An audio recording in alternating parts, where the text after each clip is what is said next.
తెలంగాణ అవతరణ అంటే కేసీఆర్ కు గౌరవం లేదన్నారు సీఎం రేవంత్ రెడ్డి. పాకిస్తాన్ మాదిరే ఓ రోజు ముందే వేడుకల అని ఫైర్ అయ్యారు. తెలంగాణ అంటే కేసీఆర్ కు వ్యాపారం అని తెలిపారు. ఆయన ప్రతిపక్ష నాయకుడా కమర్షియల్ వ్యాపార అంటూ చిట్చాట్లో ప్రశ్నించారు. గన్ పార్క్ అమరవీరుల స్థూపం దగ్గర ఇనుప కంచెలంటూ కేటీఆర్ చేసిన వ్యాఖ్యలను మతిలేని కామెంట్స్ అని కొట్టిపాడేశారు. ఎన్నికల కోడ్ ఉండడంతో తాను వెళ్లాలన్నా ఈసీ అనుమతి తీసుకోవాల్సిందేనని తెలిపారు సీఎం రేవంత్ రెడ్డి. కేసీఆర్ దశాబ్ది వేడుకలకు ఎందుకు రావడం లేదో సమాధానం చెప్పాలని నిలదీశారు రేవంత్. సీఎం చిట్చాట్ కి సంబంధించి డీటెయిల్స్ తెలుసుకుందాం. కంచెరాజు మనతో లైవ్ లో జాయిన్ అవుతున్నారు. రాజు, సీఎం ఇంట్రెస్టింగ్ కామెంట్స్ చేసినట్లు తెలుస్తోంది, ఏంటి ఇన్ఫర్మేషన్?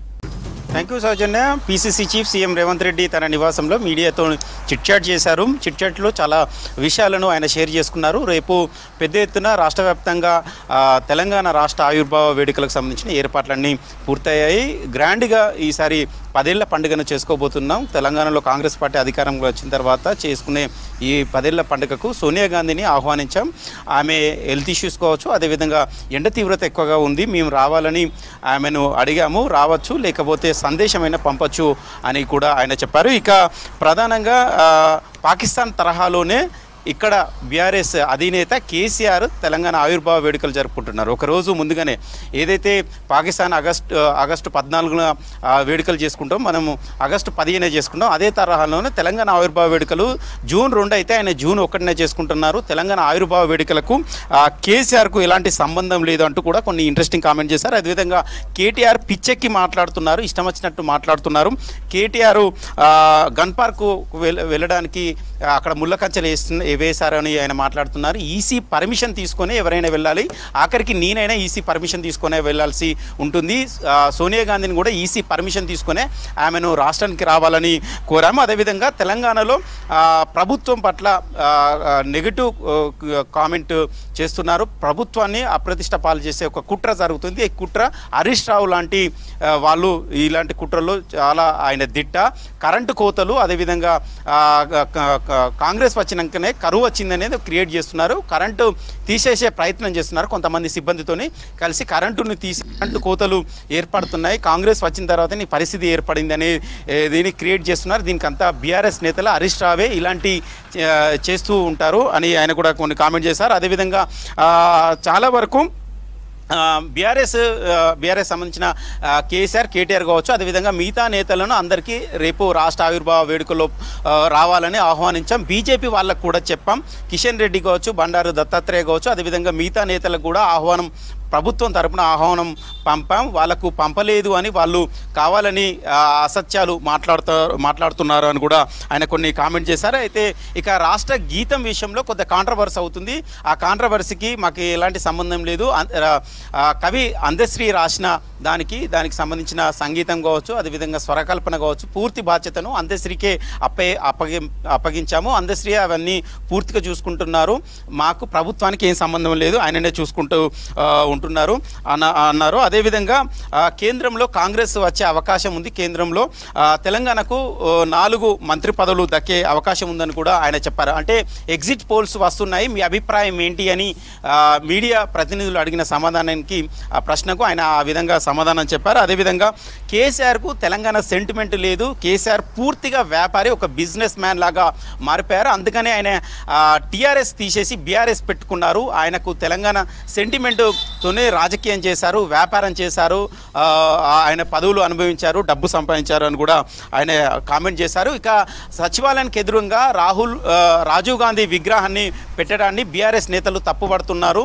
దానిపై మీ కామెంట్ ఏంటి అన్నప్పుడు తెలంగాణ తల్లి విగ్రహం పెట్టచ్చు కదా అంటే, తెలంగాణ తల్లి విగ్రహాన్ని సచివాలయంలోనే లోపట్నే పెడతాం, దానికి సంబంధించిన కసరత్తు జరుగుతుంది. తెలంగాణ తల్లి రూపురేఖలు ఫైనల్ స్టేజ్కి వచ్చాయి. అది అయిపోయిన తర్వాత బాజాప్తుగా సచివాలయం లోపట్నే పెడతాం, బయట కాదు, అది రాసుకోండి అని కూడా ఆయన ఘాటుగానే చెప్పారు. ఇక ఉద్యమ సమయంలో చాలా వరకు పిల్లలు, విద్యార్థులు కావచ్చు, యువకులు కావచ్చు, అదేవిధంగా చాలామంది టీజీ అని గుండెల మీద రాసుకున్నారు. టీఎస్ అని ఎక్కడ రాసుకోలేదు. తెలంగాణ స్టేట్ అనేది ఏ రాష్ట్రానికి స్టేట్ అనేది లేదు. అన్ని రాష్ట్రాలకు కూడా ఆ రాష్ట్రాలకు సంబంధించిన లెటర్సే ఉన్నాయి. ఇక్కడ కూడా టీఎస్ని తీసేసి టీజీగా మారుస్తున్నాం. అది రేపటి నుంచి వెళ్ళి అధికారికంగా త్వరగా అమల్లోకి రాబోతుంది అని చెప్పారు. అదేవిధంగా చాలా వరకు కేసీఆర్ అసెంబ్లీకే రానుడు, ఆవిర్భావ వేడుకలకి ఎట్లా వస్తాడు అనేది కూడా ఆయన కామెంట్ చేశారు. ప్రజా సమస్యలపై చర్చిస్తాం రండి, ప్రధాన ప్రతిపక్ష నేతగా ఉన్న మీరు రావాలని కేసీఆర్ను పదే పదే కోరినప్పుడు కూడా ఆయన అసెంబ్లీ సమావేశాలకే రాలేదు.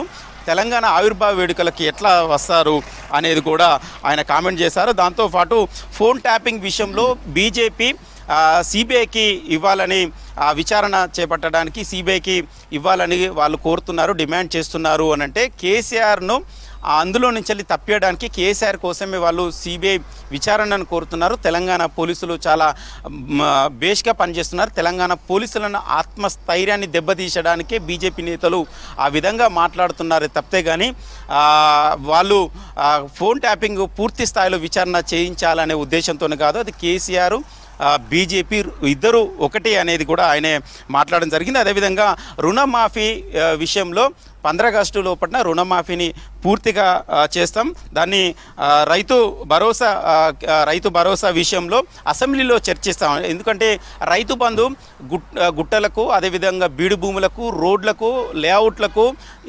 కాలనీలకు కూడా గత ప్రభుత్వం కేసీఆర్ ఇచ్చారు. మేము అలా కాకుండా పూర్తి స్థాయిలో దాన్ని ప్రక్షాళన చేస్తాం. రైతు భరోసాను అసెంబ్లీలో చర్చించి ఎవరెవరికి ఇవ్వాలి, జెన్యూన్ రైతులకే ఇవ్వాలి, రైతులకు పెట్టుబడి సాయంగా ఇవ్వాలి. ఎప్పుడైనా సంక్షేమ పథకాలు బీపీఎల్ లోపల ఉన్న వాళ్ళకి ఇస్తేనే బాగుంటుంది, సంపన్నులకు, ధనవంతులకు, సెలబ్రిటీలకు ఇస్తే బాగోదు. ఆ విధంగా కాకుండా మేము దాన్ని ప్రక్షాళన చేస్తాం, దాన్ని అసెంబ్లీలో చర్చిస్తామని కూడా చెప్పడం జరిగింది. ఇక కొత్త బీరు బ్రాండ్లు వస్తున్నాయి, దానిపైన మీ కామెంట్ ఏంటి అంటే ప్రతి ఏటా లిక్కర్స్ మారుతూనే ఉంటాయి, పేర్లు మారుతూనే ఉంటాయి. ఎవ్రీ ఇయర్ జరిగిన ప్రాసెస్సే గత ప్రభుత్వంలో కూడా జరిగింది. గత ప్రభుత్వంలో కేసీఆర్ దాదాపు 1500 బ్రాండ్లకు అనుమతి ఇచ్చారు. ఈ ప్రభుత్వం కూడా అదే విధానంను అమలు చేస్తుంది. బెవరేజ్ కార్పొరేషన్ అదంతా చూసుకుంటుంది. కొనుగోలు అమ్మకాలకు సంబంధించిన వాళ్ళే చూసుకుంటారు, దానికి ప్రభుత్వానికి ఏం సంబంధం లేదు అని చెప్పారు. అదేవిధంగా మల్లారెడ్డి అపాయింట్మెంట్ తీసుకొని తన భూ వివాదం విషయం పైన అపాయింట్మెంట్ తీసుకుంటున్నారా, మిమ్మల్ని అడిగారా అన్న దానికి ఇప్పటి వరకు మల్లారెడ్డి తన అపాయింట్మెంట్ తీసుకోలేదు. చాలామంది ప్రతిపక్ష నేతలు కావచ్చు, సొంత పార్టీకి సంబంధించిన నేతలు కావచ్చు, అందరూ తనతో కలిసి కలుస్తున్నారు. కానీ ఇప్పటి వరకు మల్లారెడ్డి తన అపాయింట్మెంట్ తీసుకోలేదని కూడా చెప్పడం జరిగింది. అదేవిధంగా తెలంగాణలో రైతులు ఇబ్బంది పడుతున్నారు, విత్తనాల కొరత ఉంది కదా, దానికి మీ ప్రభుత్వం ఎలాంటి చర్యలు తీసుకుంటున్నది అంటే తెలంగాణలో ఎక్కడ విత్తనాల కొరత లేదు, కేవలం ఒక ఆదిలాబాద్ జిల్లాలోనే విత్తనాల కొరత ఉంది. అక్కడనే ఒక రకమైన విత్తనాల కోసమే రైతులు ఎక్కువగా రైతులు ఎక్కువగా డిమాండ్ చేస్తున్నారు. ఈ విత్తనాలు అక్కడ షార్టేజ్ ఉంది, మనకు కావలసినన్ని